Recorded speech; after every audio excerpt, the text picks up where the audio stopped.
All aboard! Welcome to Wendy's Trains. My name is Wendy, and I will be your conductor as we make our way to the tropical paradise of Florida.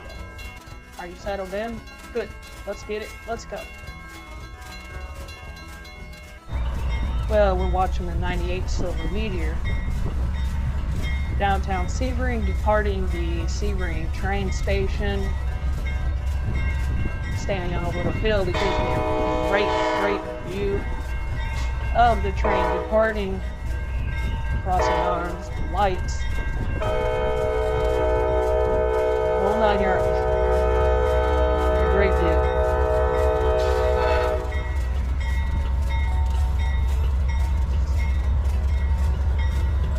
Hey, get out of my yard.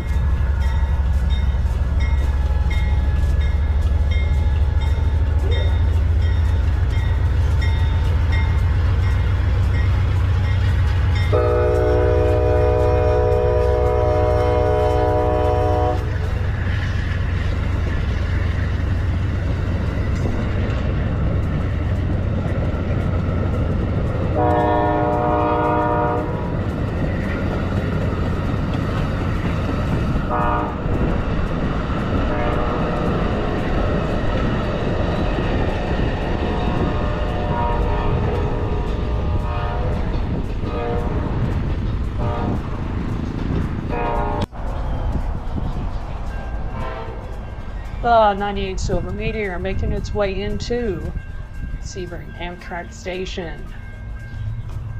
Creeping along.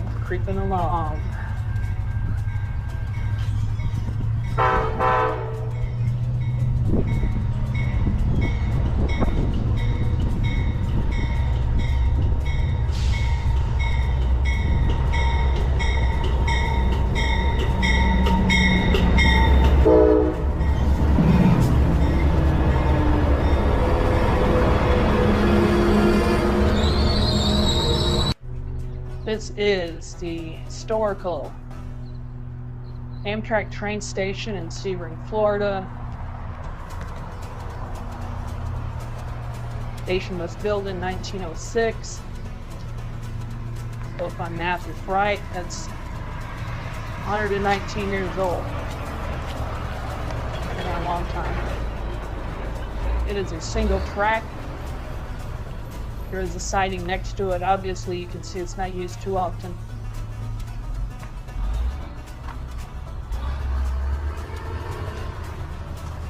But it's a sad, sad world that we live in when a historical train station such as this has to be closed down by the local police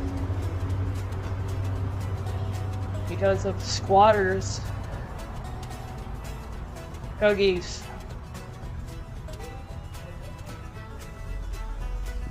is bad people that wanted to go inside, sleep overnight, make it a bed and breakfast, trash the place. So they shut it down until further notice. And I contacted the Sebring police a while back, and they told me they have no plans on reopening it. As you can see inside, it looks ancient, but it's beautiful. It's got high ceilings, wood benches, fireplace. Pretty sweet place. You just can't use it for what it's made for. The 41 Floridian was supposed to be first, but it ended up being second. The 97 Silver Meteor somewhere along the line passed it up. And it just departed Sebring, came around the corner, and this is where it builds up most of its speed as it heads its way down through Indiantown, Okeechobee, on its way to West Palm, which is the next stop. Should be going about 60, 65, maybe even 70 as it crosses my location.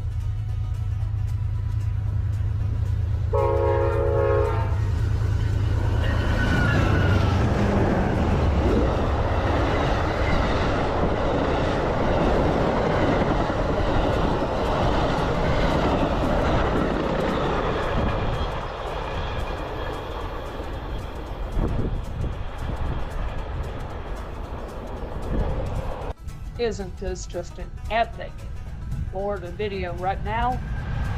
Oak tree, Spanish moss, Amtrak, back to back. Oh, beautiful sky. Oh, beautiful. Florida at its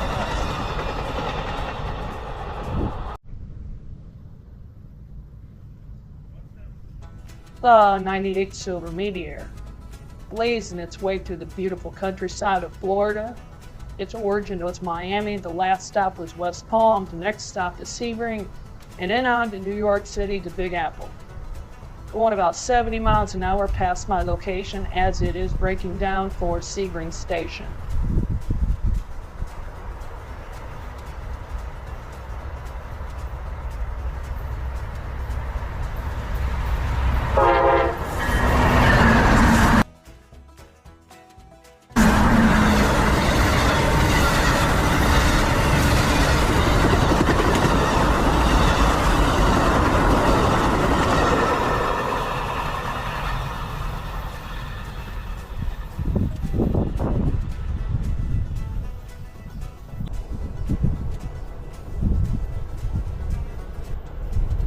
Floridian, blazing past my location, doing 70 miles an hour.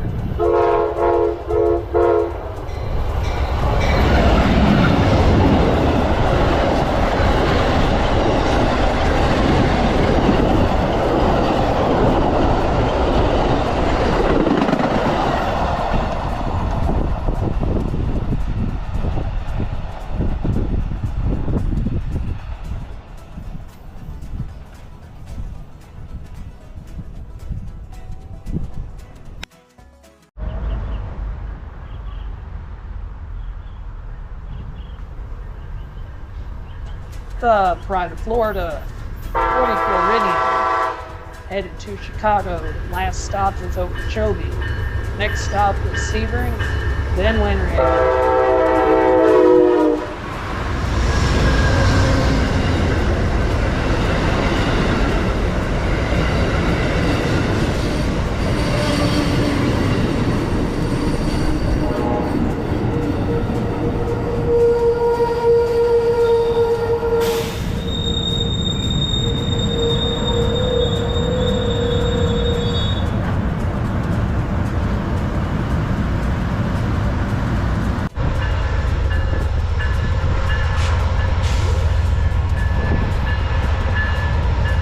The 40 Floridian, departing Sebring, stayed here for about 5 minutes, shuffle people off, shuffle people on, now it's on its way to Winter Haven.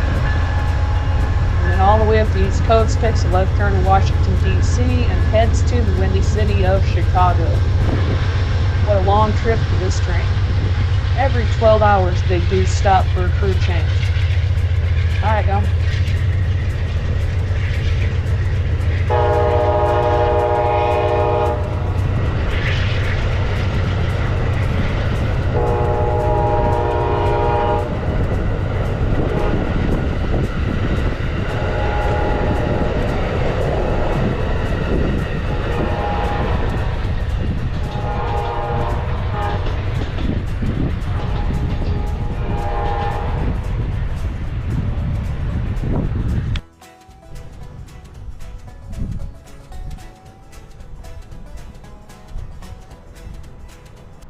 The 40 Floridian, making pretty good time today. Just left Okeechobee, next stop is Sebring, and on its way to Chicago, Illinois.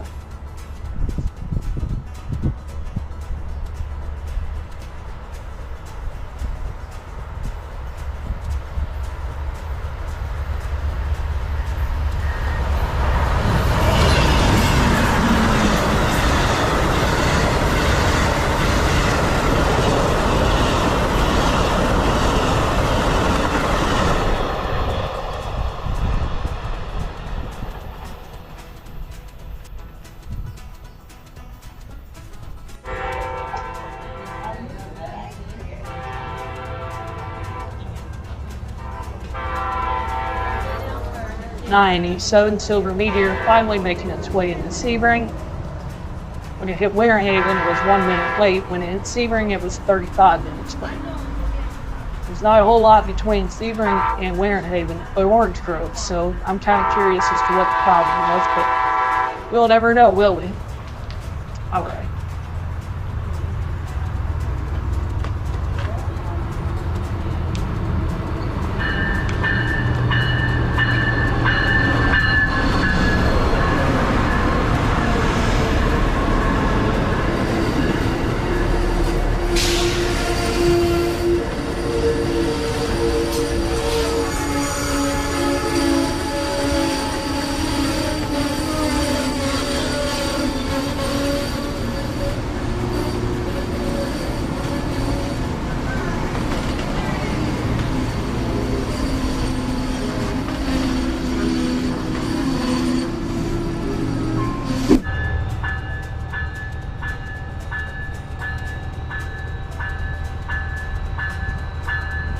And the 97 Silver Meteor departing Sebring.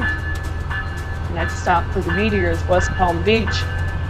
Then it's going to fly down the east coast of Florida until it gets to Hialeah, Miami, and it's going to call it a night.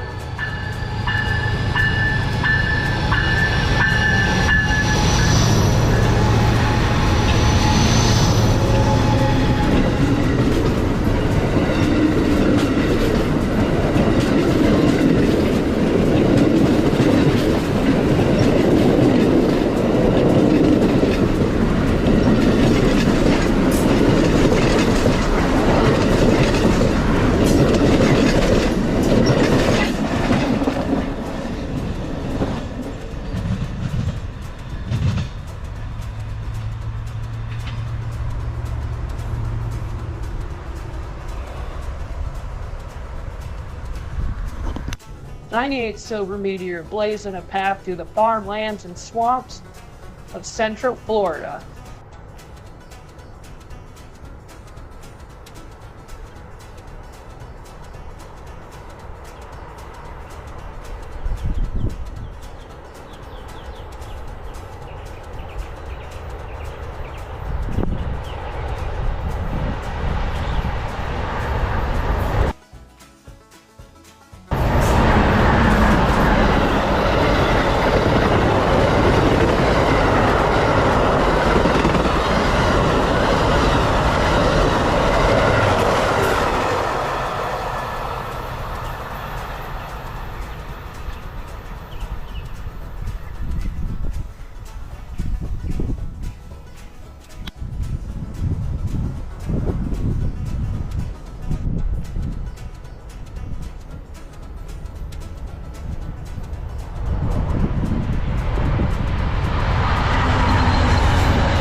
The hum of the tracks is a lullaby, isn't it?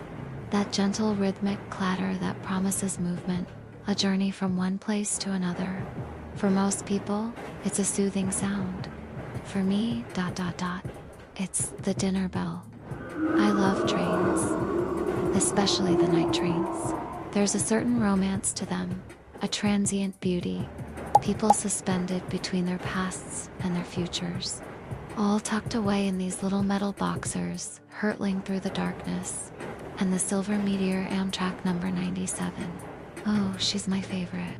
A silver ribbon stretching from the electric chaos of New York City, all the way down to the humid, sleepy heart of Miami. So many souls, so many stories, so much ... life. You might think my existence is one of shadows and gothic castles, of dramatic capes and terrified shrieks in the night. It's not quite like the movies. The world has changed, and you have to change with it. Immortality is a game of adaptation, and I'm a very, very good player. My hunting ground isn't a misty graveyard. It's the sleeper car. It's so beautifully, tragically simple. You see, on a long-haul train like the 97, people crave privacy. They book a roomette, A little self-contained world with a seat that folds into a bed, a private little window, and a door that locks. They close themselves in, wanting to be left alone, and the world obliges. The conductor has their ticket, the attendant brings them their meal. No one bothers them, no one checks on them. They could simply disappear. And who would know? Not until Miami at least. By then, I'm long gone. Tonight, my target is in room at number 5, a man, traveling alone.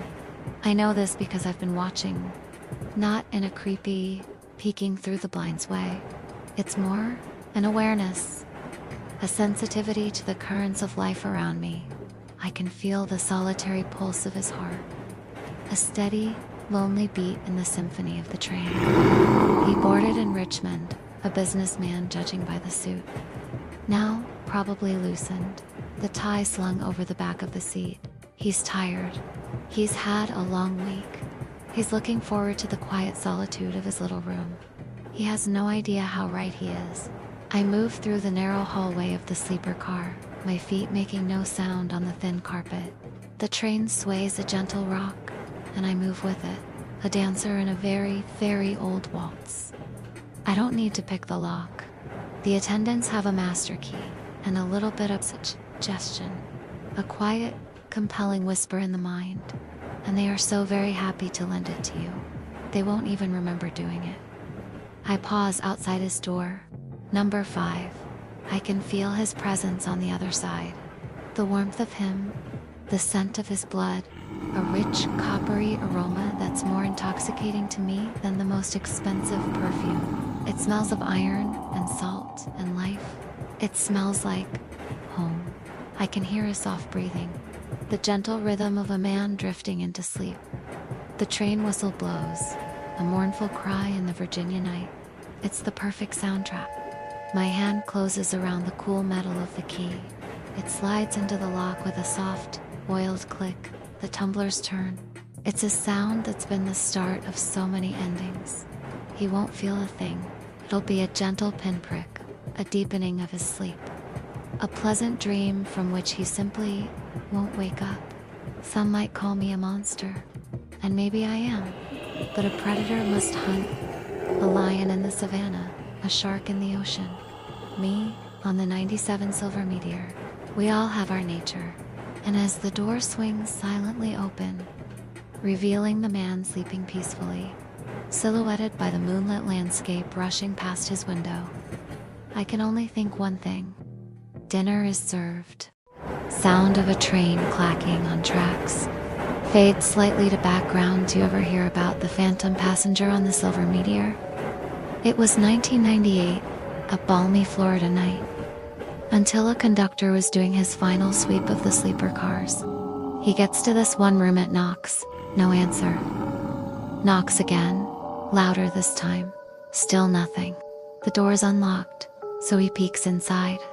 But sitting on the nightstand is a half-empty glass of water, a single white rose, and a return ticket to New York, dated for the very next day.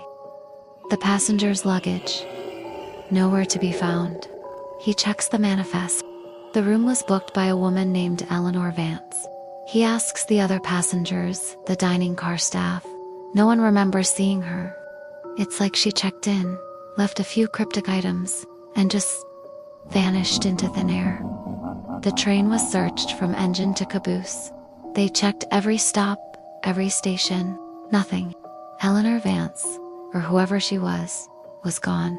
To this day, no one knows if she was a ghost, a runaway, or just part of a mystery that the old Silver Meteor keeps to itself as it rattles down the Florida coast.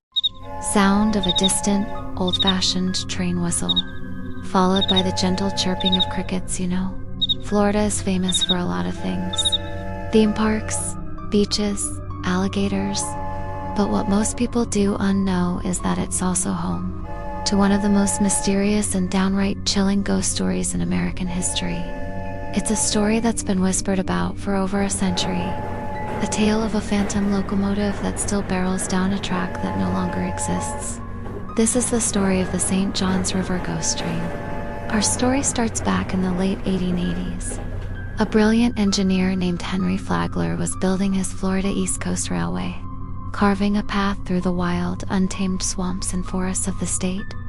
One of the most challenging parts of this project was constructing a massive railroad bridge over the St. Johns River, near a place called Doctor's Inlet, just south of Jacksonville. It was a treacherous job. The land was marshy, the weather was brutal, and yellow fever was a constant threat. Many workers, sadly, lost their lives during the construction.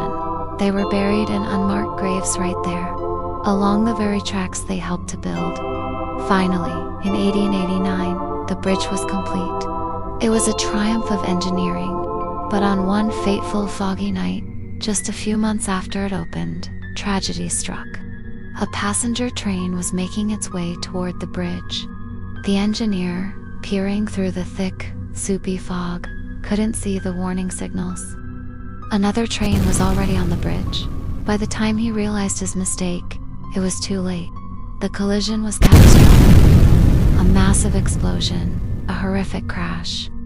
And the train, along with everyone on board, plunged into the dark, murky waters of the St. Johns River.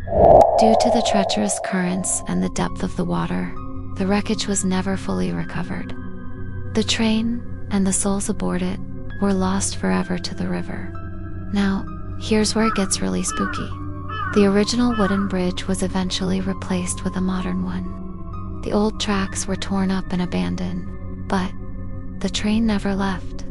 For over 100 years, locals and late-night drivers traveling on nearby Route 17 have reported the same terrifying phenomenon. On dark, foggy nights, they see a single, bright headlight cutting through the mist, coming from the old, abandoned railway line where no tracks exist. They hear the lonely, mournful sound of a steam whistle echoing across the water. Some even claim to have seen the ghostly figures of passengers, staring out of the windows of the phantom train as it silently glides over the river, before vanishing completely into the night. They say it's the lost train, forever replaying its final, tragic journey, searching for the bridge that is no longer there. So if you ever find yourself driving along the St. Johns River on a foggy Florida night, keep an eye on the old railway path.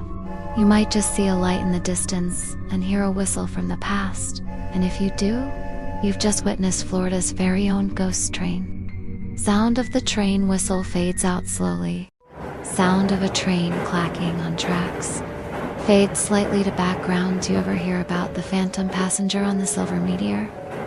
It was 1998, a balmy Florida night, until a conductor was doing his final sweep of the sleeper cars.